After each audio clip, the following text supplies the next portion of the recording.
Hi guys, thanks for tuning in to the channel today. This is my second attempt to go out here and do this in-town ride on the 22 model Honda CB500x.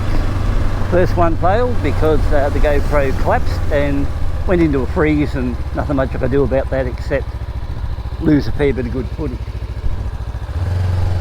Now, while we're at it, if you're interested in subscribing to the channel, please do, because I'm hoping to put up 10 or 15 clips on this particular bike, and I think you'll find it interesting.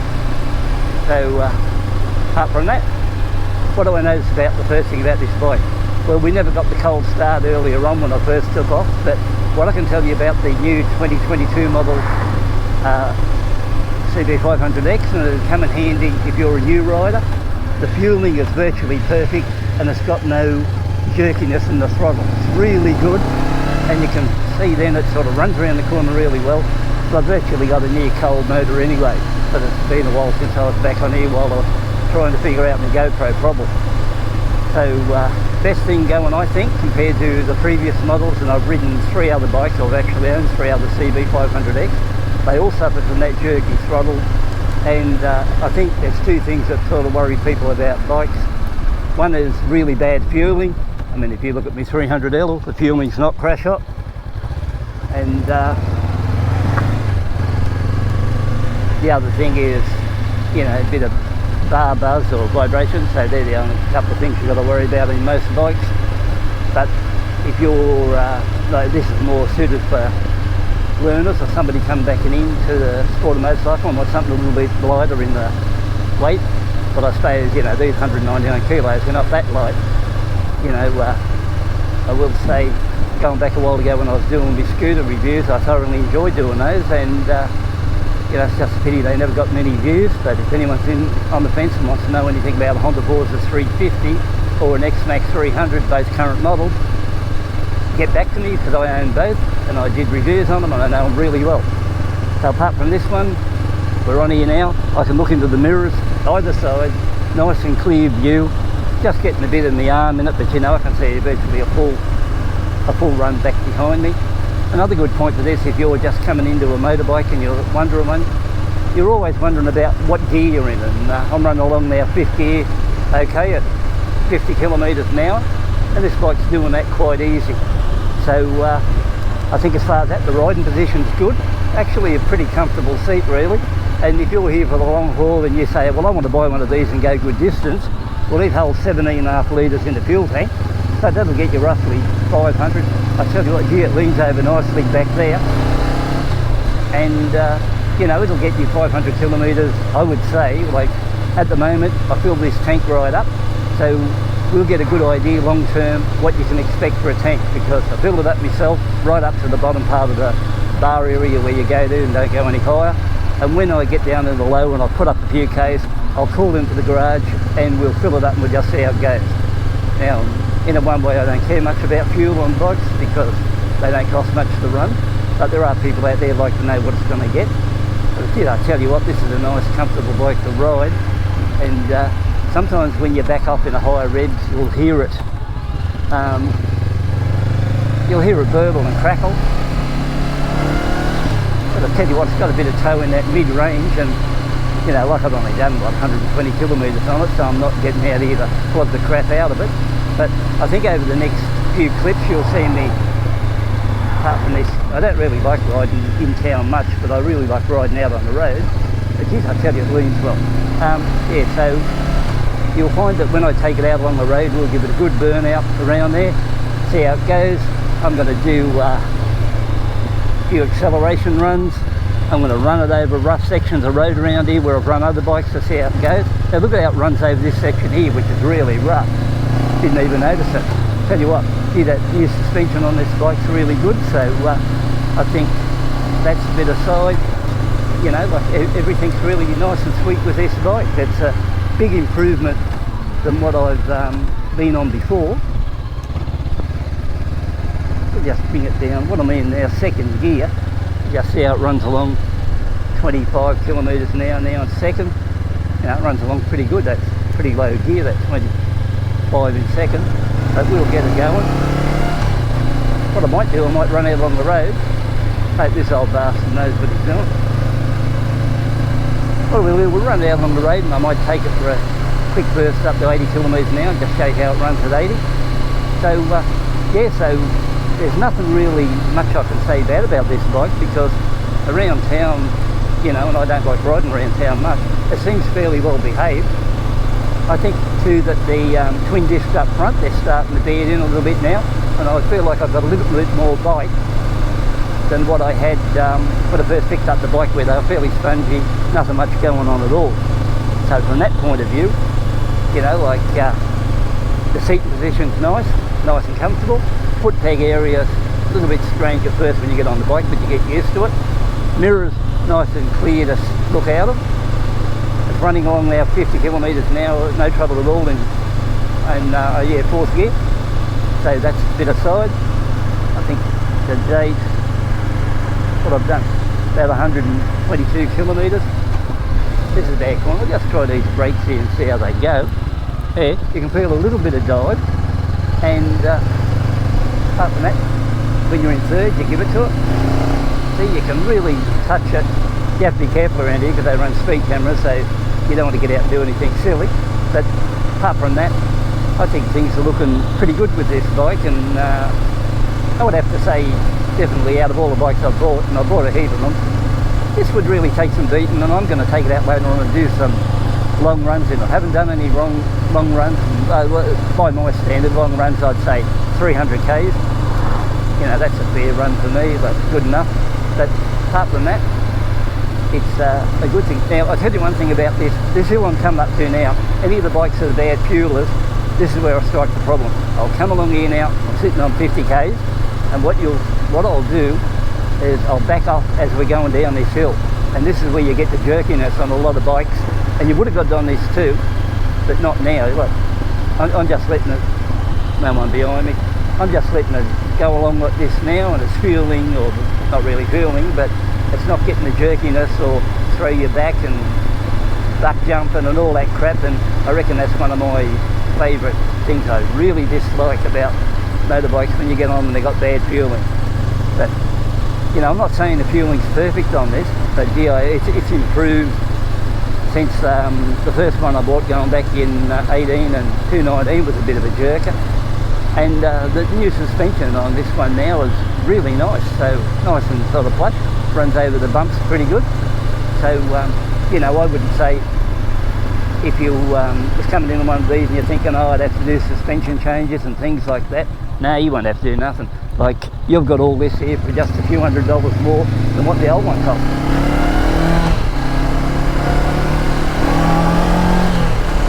So we're up here 4th, we're into 5th, knocked her into 6th, now sitting at 80 kilometres an hour.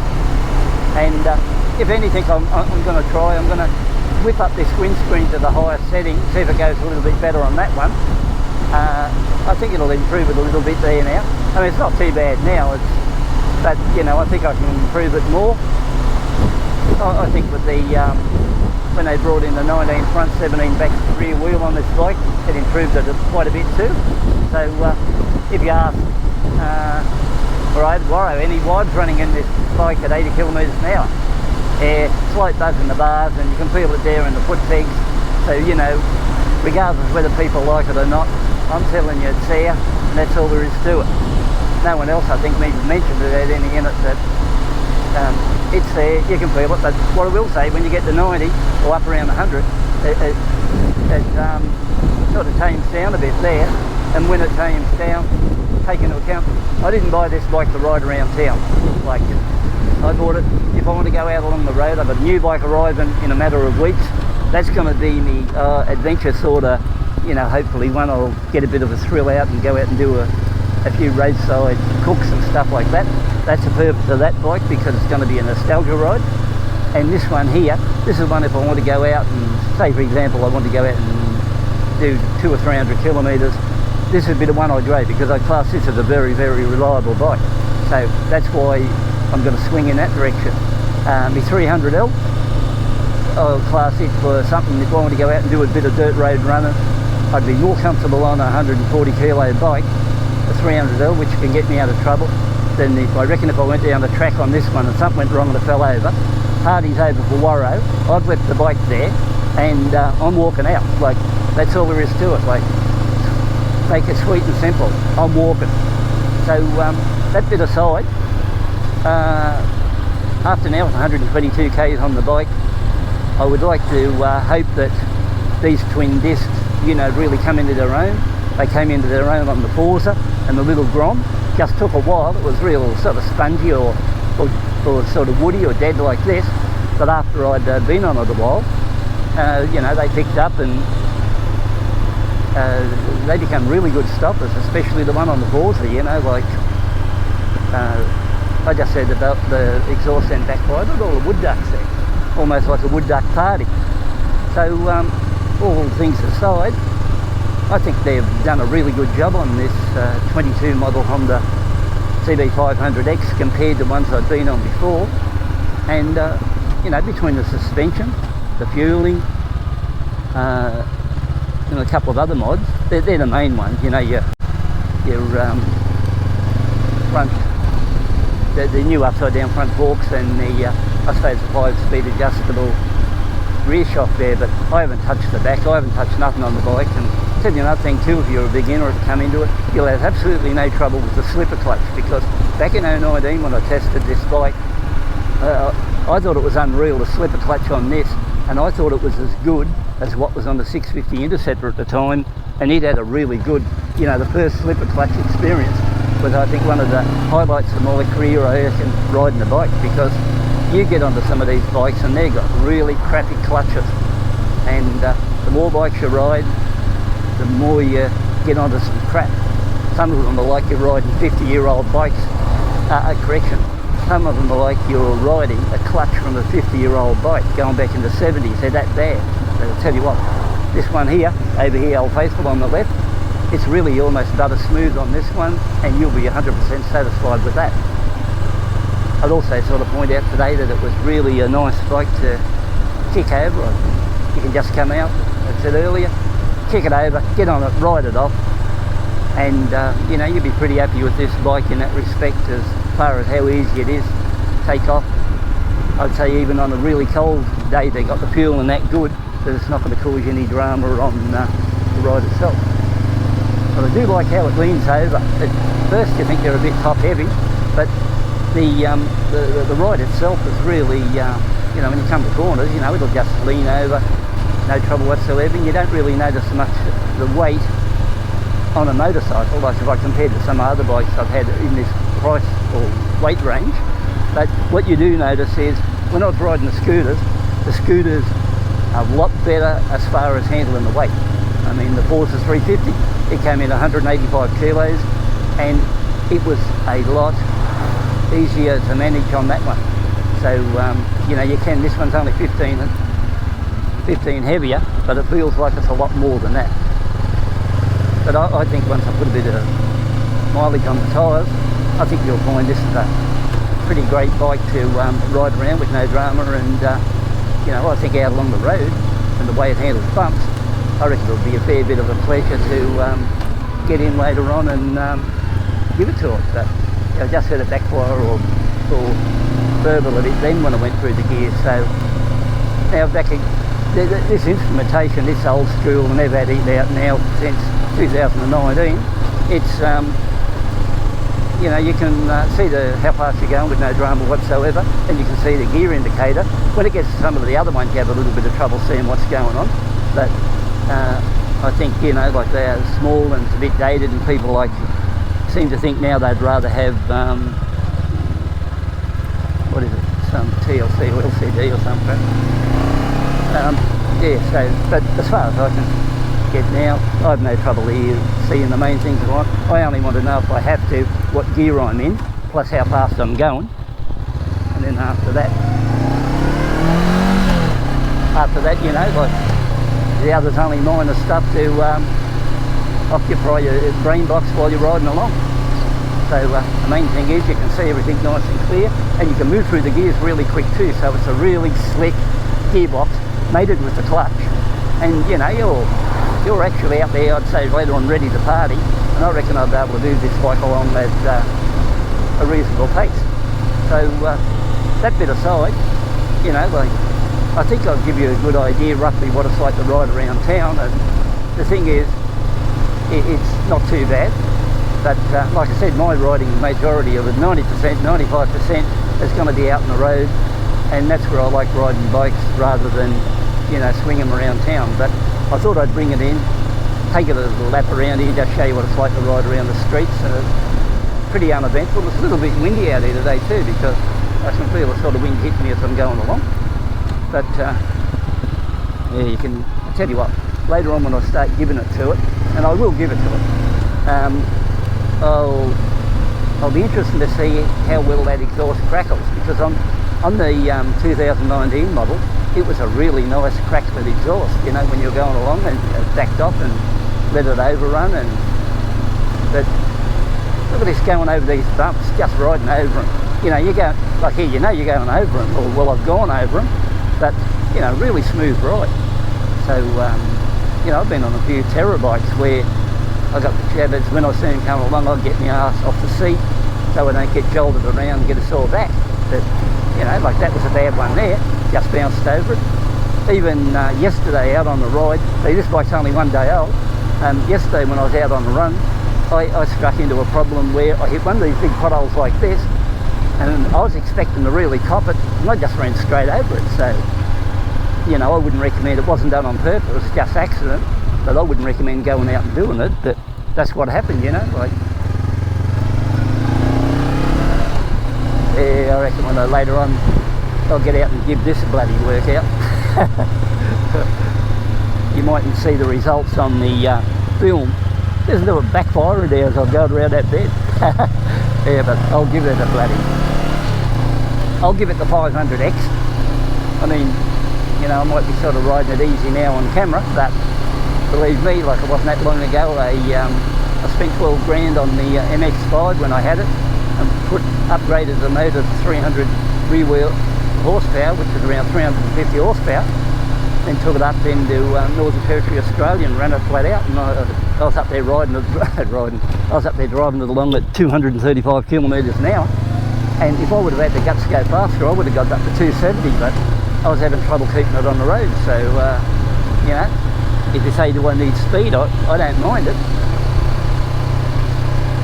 And, you know, I think, you know, some people might say, oh, 47 horsepower, not enough to worry about. But I'm pretty sure if you got out of hand, this would get you into a fair bit of trouble, and it might not get you into a huge amount of trouble, but it'll get you over the speed limit pretty easy.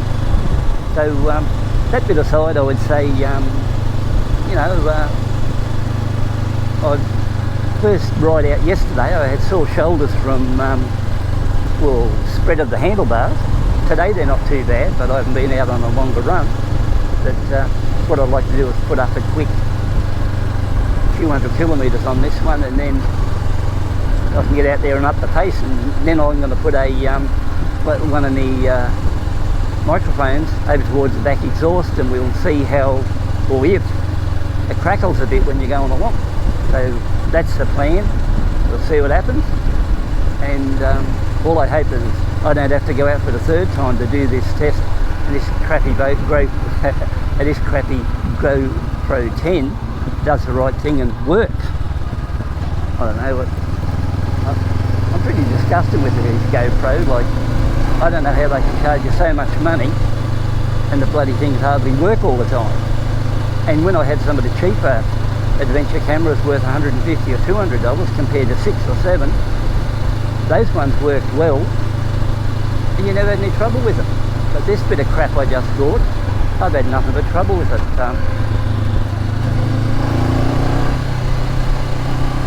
Yeah, overall,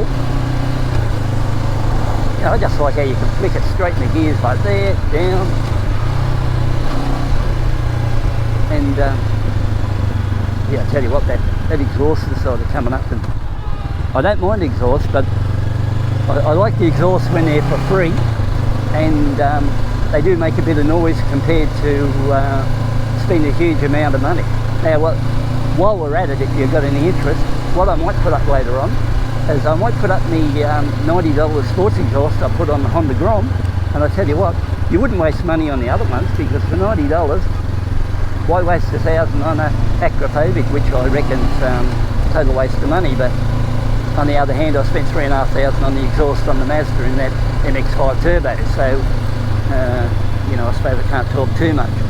But apart from that, I think I'll give you a good run today on this particular one, and you might like it. Once again, you know, if you're hanging on this late and you want to see some good stuff, I think it'd be worth your trouble subscribing and come back and see when I get it out and run it through the corners and run the braking on it and give it a bit of a workout, and we'll see how this bike goes, and I'll be able to tell you later on what I think of it.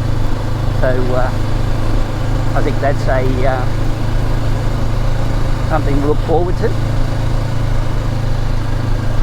But you know, it's really well managed, so I don't know what you sort of expect much when you're buying one of these bikes, but I reckon for 10 grand you got yourself a really good deal if you can get one of these.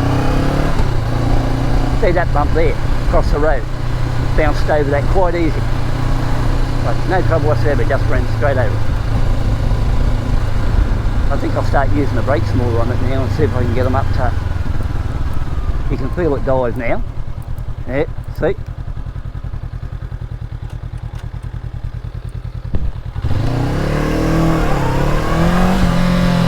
Yeah, I'd reckon it'd be pretty quick if I never got up it then. I was just curious to see how it'd go. I reckon later on I'll get this bike partying. So, once again, thanks for tuning in, taking a look. My GoPro's still going, so it looks like I've got footage. So I'll just turn the bloody thing off before something goes wrong, and we'll see how things go. So I'm in neutral now. Another good thing I like about this bike, so it's in neutral now. When I had a couple of the other bikes here, I've got the side stand down. Okay, we'll get off. Okay, there it is there sitting there now idling away. Most of the others, as soon as you put the side stand down, bike cut out, you know, for a safety reason. Now, if I get back on it now and go to take off, look here, headlight's not bad either. So if I get back on it now and go to take off, side stands down, okay, there it is, it's cut out. So there's a good safety feature, and side stands up now. We'll bring this back in, and hopefully I've got some footage out of this and I don't even have to edit it, and I just throw it straight up and you get a rough, you know, how things went. Look at that, there you are, ride with Warro, even got my own plates on it. So anyway, that'll be it. We'll just throw this back in neutral. I'm certainly glad to get this out of the way, because you wouldn't believe how long I've spent on trying to put this clip together. So once again, thanks for tuning in, take a look, catch up with you later, and have a good day.